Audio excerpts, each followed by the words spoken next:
पालनी, बताओ मुझे ये सब क्या चल रहा है घर में। देखो मुझे तो कोई कुछ नहीं बता रहा, पर प्लीज तुम तो बताओ मुझे, पायल के पति कहाँ हैं पालोमी? और मासीसा ऐसा क्यों कह रही थी कि वो कभी वापस नहीं आएंगे? तुम क्यों जानना चाहते हो? तुम्हारे जानने से क्या फर्क पड़ेगा?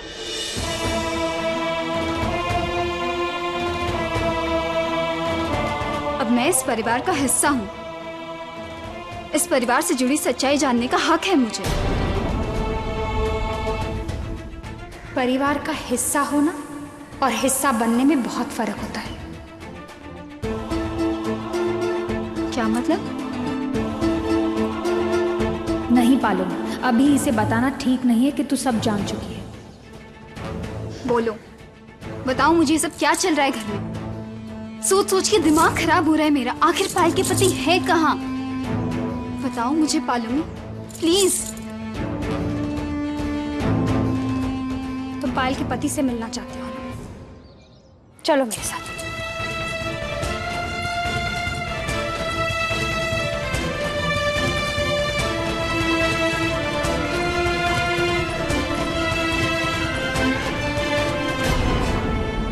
ये रहे पायल के पति आदित्य सा।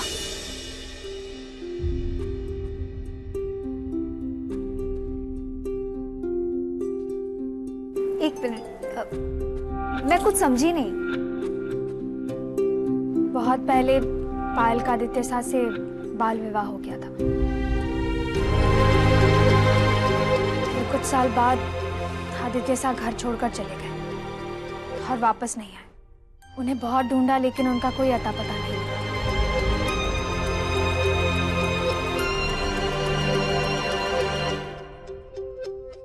तो फिर ये शादी?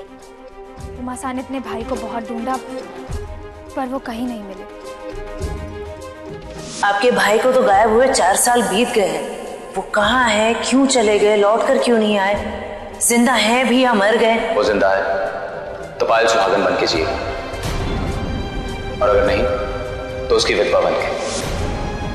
पायल हमारे घर की इज्जत है, अमानत है हमारी, इसलिए उसका भला बुरा, सही गलत सब हमारे घर से जुड़ा है। एक औरत का भाग्य अपने पति से जुड़ता है, चाहे वो उसके साथ है चाहे नहीं। इसीलिए उमासा ने विधि पूर्वक पायल का गौना आदित्य सा के फोटो से करवा दिया,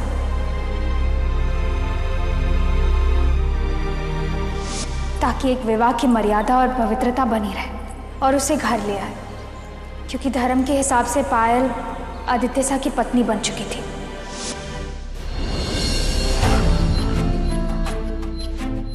उमा सा के लिए शादी जन्मों जन्मों का बंधन है, अटूट।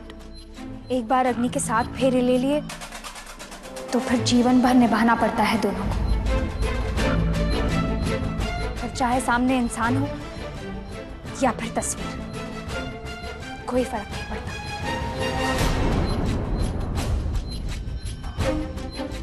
तस्वीर से शादी? ये तो सरासर अन्याय है। आपकी उमासा ऐसा कैसे कर सकते हैं? मासूम सी पायल की जिंदगी के साथ ऐसा खिलवाड़ कैसे कर सकते हैं? एक मासूम सी लड़की को कुट-कुट की जीने की सजा कैसे दे सकते हैं? बीनी साहब,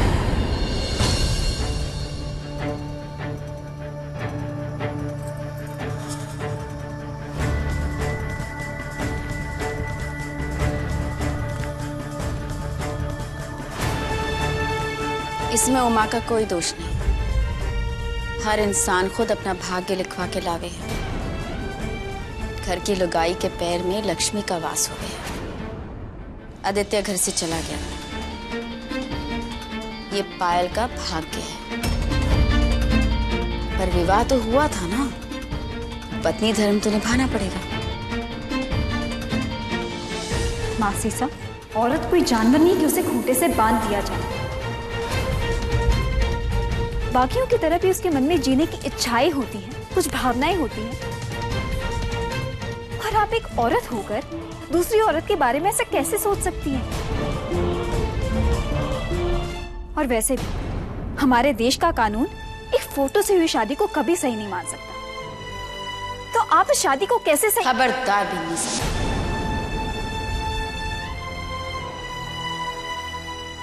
इस घर की मर्यादा को एक बार दाव पर लगा चुकी हो थे।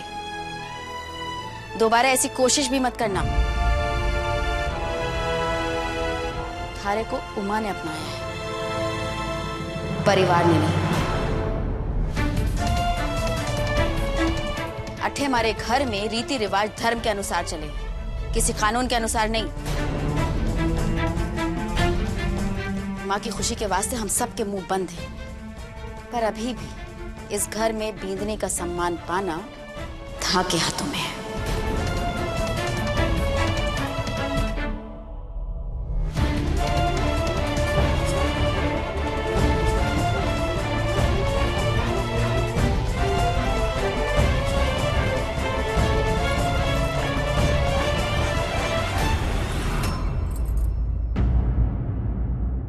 ये पूरा घर पागलों का है।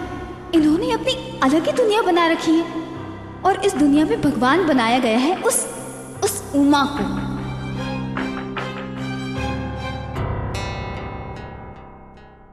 उमा साहब, वो जो दवाइयों की लिस्ट दी थी आपने हमें, वो सारी दवाइयां हमने मंगा ली है। ये रही दवाइयां। शुक्रिया। और हाँ, वो कुछ नई दवाइयां भी आई है। सुना है कि शुगर के इलाज में बड़ा काम आवे है। दिखाइए।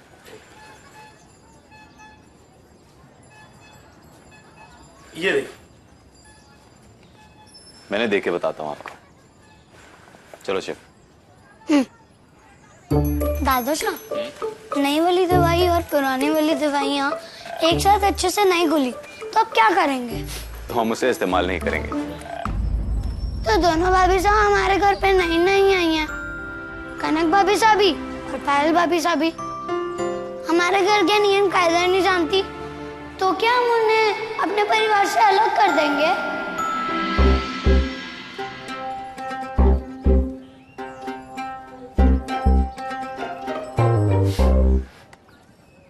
नहीं, तेरी भाभी साहब कहीं नहीं जाएगी, कभी भी नहीं। तू देखना, कुछ समय में वो हमारे परिवार के साथ ऐसे घुल मिल जाएगी जैसे यहीं जन्मी हो। चलो। अरे नहीं भाई साहब, मेरी बात हो गई, सब टाइम पे पहुंच जाएगा। जी हाँ हाँ बिल्कुल। हाँ हाँ। आपने मेरे लिए कुछ गिफ्ट मंगवाया है क्या? कौन सा गिफ्ट? मैंने तेरे लिए कोई गिफ्ट नहीं मंगाया। अच्छा, तुम आजकल के बच्चे शैतान के भी बाप हो। मैंने तेरे लिए रिमोट से चलने वाली कार मंगाई है। सच्ची? सच्ची। अरे तेरी कार आ गई।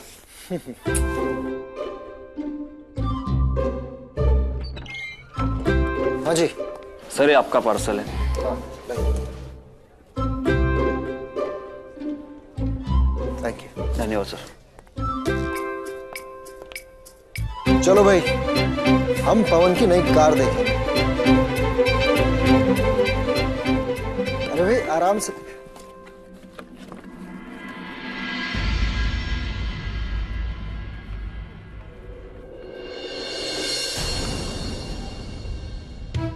ला पवन, मुझे दे, ये पार्सल शायद मेरा है। तो मैंने ये खोल दिया। तो तू क्यों टेंशन लेता है? मैं इसे ऐसे पैक करूंगा कि किसी को पता भी नहीं चलेगा कि ये खुला था। हाँ, कुछ लोग अपनी गलतियां छुपाने में कितने माहिर होते हैं, है ना? मगर ये भूल जाते हैं कि कुछ गलतियां ढके को नहीं, मगर समय के साथ में बड़ी और हो जाती है। सॉरी, ये मेरी गलती थी। थारी गलती को नहीं, कि तू खुद एक गलती है, बहुत बड़ी गलती है। और ये पार्सल ना मारा है, मने दे दो।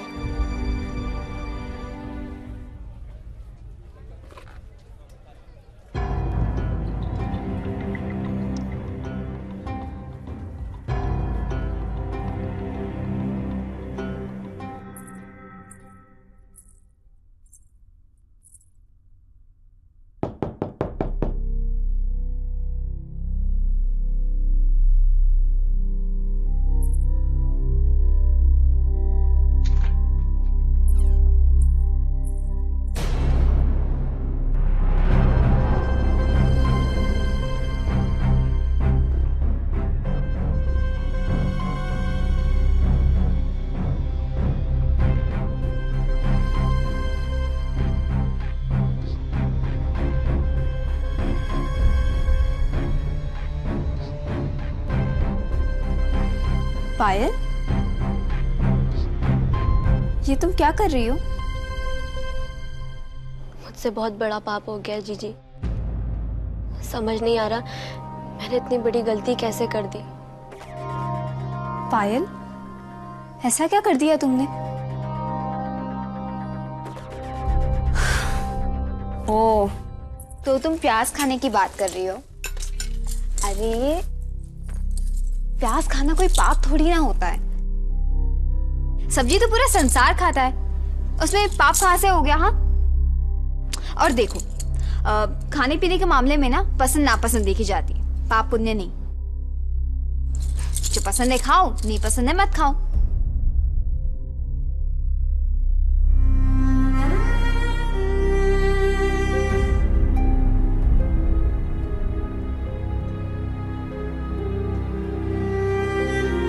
पायल, ये तुम हर बात पर अपने आप को दोष देना बंद करो।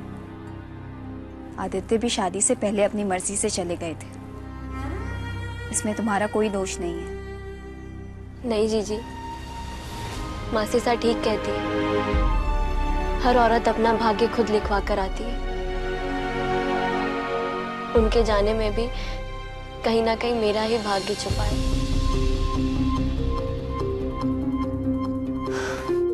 बकवास है ये सब, मैं नहीं मानती। अरे आदित्य को शादी से पहले तुम कितना जानती थी?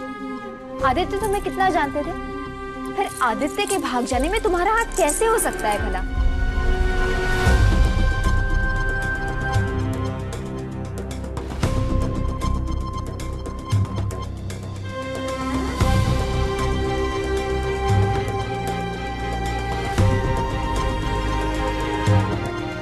कुछ ना होने से तो कुछ होना बेहतर है ना। आदित्य से रिश्ता है तो उसके भाग जाने से भी रिश्ता है। उसके हर सही और गलत से रिश्ता है मेरा। यही तो वजह है मेरे जीने की। इस नाम से अलग तो कोई अस्तित्व ही नहीं है मेरा।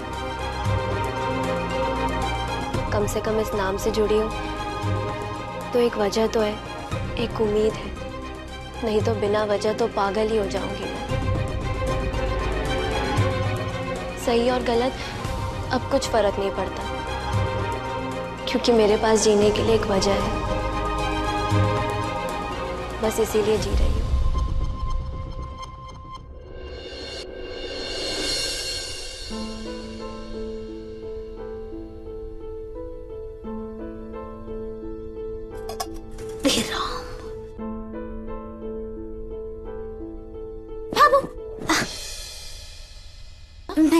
मैं करती हूँ। तने कैसे पता चला?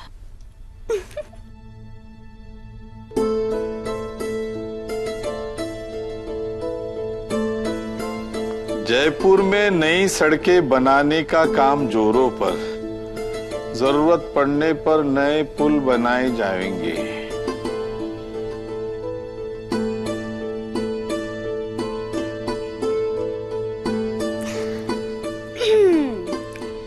बात पूछो भाभो। पूछ। बाबा साहब को कैसे पता चला कि आपका हाथ जल गया है? घर में तो किसी को भी ना पता। थारो ब्याह को नहीं हुए हुए ना। जब थारो ब्याह हो जावेगो और थारे को भी सच्चा जीवन साथी मिल जावेगा ना, तब तू भी दुनियादारी की जिम्मेदारी ना समझने लग जाएगी। हमारा ब्याह तो तय कर दिया ना भगवान जी ने भाभो। हाँ? बर्तन घिसने के साबुन से, पोछे के कपड़े के साथ कर दिया थे। अरे बावड़ी, हाँ? इतनी उम्र में ना इतना कड़वापन ना रखना चाहिए। फूटरी है, मेहनती है। अब हमारे जैसा कोई टक्कर का मिले तब बात बने ना। बावड़ी है। आजकल की छोरी छोरियां ना सिर्फ बंठन कर रहे हैं।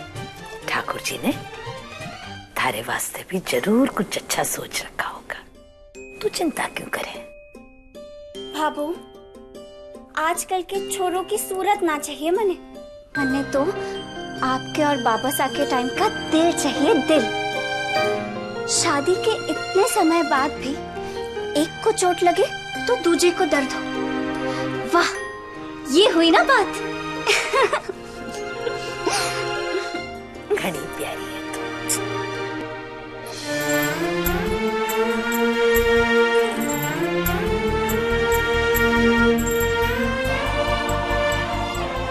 पायल, ये छोटी सी बात में कितना कुछ कह दिया तुमने।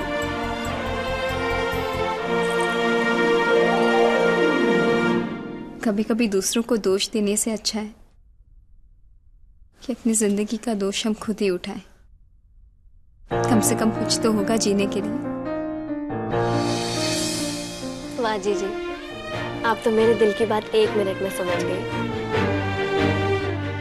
दर्द की भाषा तो वही समझ सकता है जिसने खुद दर्द को जिया हो। क्या तुम पर भी किसी ने कोई दोष लगाया है?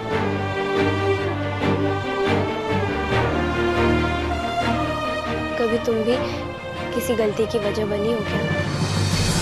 हमारे सूरज और संध्या पीनी जो इस दुनिया से चले गए, वो इसको बचाने के वास्ते गए। खा गई है ये हमारे सूरज और संध्या पीनी को।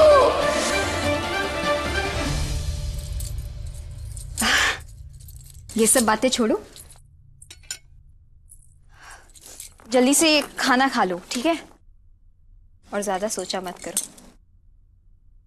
जीजी, माफ करना, मैंने तुम्हारी गलती के पीछे अपनी गलती छिपाई। दिल पर मत लेना। अरे ये सब तो चलता रहेगा। अब देखना, आइंदा से ना मेरी गलती सामने नहीं आएगी। मासी सा से कभी कोई गलती छिपी है? हो ही नहीं सकता। हाँ, ये भी बात सही है। चलो तुम खाना खा लो। खाते हैं।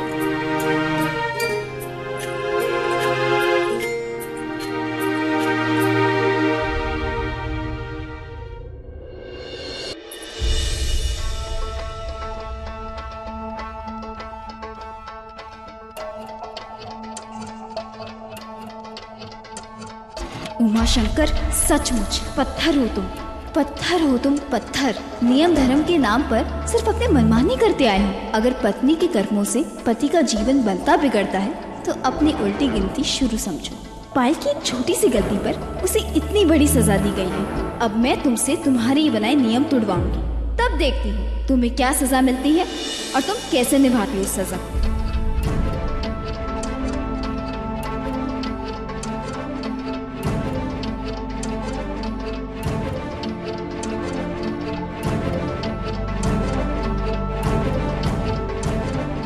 आई होप मेरे चेहरे से पता नहीं चल रहा है कि मेरे अंदर क्या चल रहा है।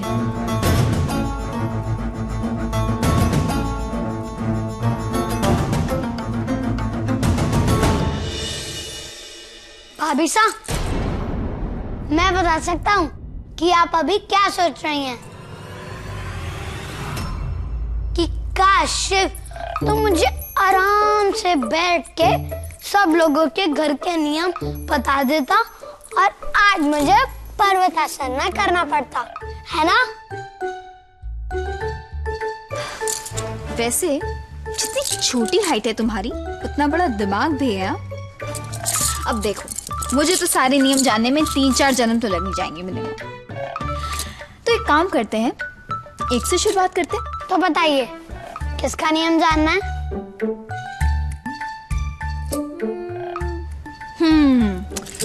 तुम्हारे दादू सा से शुरुआत करते हैं। ठीक है, तो सुनिए। शाम को मरीज को देख के दादा साहब घर आते हैं, हाथ मुंह धोते हैं, फिर ध्यान लगाते हैं। और जब दादा साहब ध्यान लगाते हैं, वो अपने आप में इतना खो जाते हैं कि अगर कोई चाय भी ना, उनका ध्यान नहीं तोड़ सकता। क्योंकि वो कहते हैं कि वो उस समय अपने दिन भर के कर्मों के बारे में चिंतन करते हैं। ओह, और ऐसे में अगर आंधी तूफान आ जाए तो भी उनका ध्यान नहीं टूटेगा? बिल्कुल नहीं।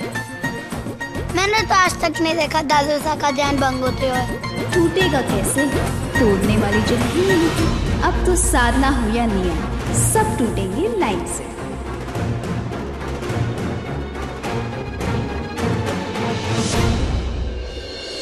अब तो नियम हो या साधना, सब टूटेंगे लाइन से।